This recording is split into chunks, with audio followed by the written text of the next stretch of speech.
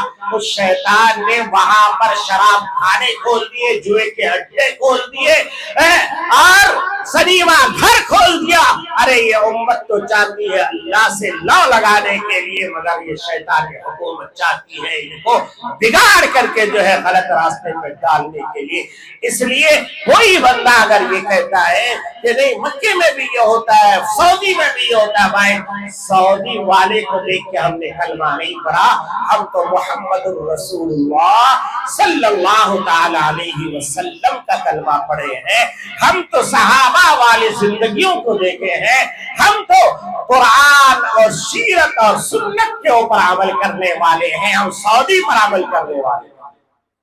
بہرحال اس وقت خصوصاً ہمارے اس پیارے ملک ہندوستان کے لیے بھی دعا فرمائیے گا، کیونکہ یہاں پر بھی اب خلفشار ہے، فسادات ہے، کئی لوگ ابھی بنگال میں مارے جا چکے ہیں، آگ زنی کا معاملہ چل رہا ہے، تو ہر جگہ پر ایک قسم سے نفرت کی ہوائیں چل رہی ہے۔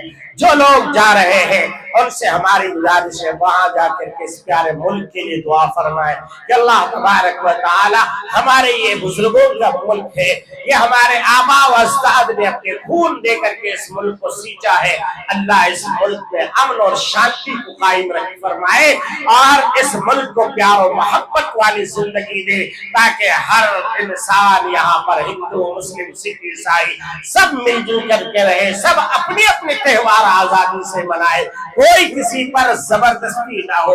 یہ آپ وہاں جا کے دعا فرمائے، اللہ تبارک و تعالی ہمیں عمل کی توفیق عطا فرمائے، آمین۔ وآخر دعوانا الحمدللہ رب العالمین۔ السلام علیکم۔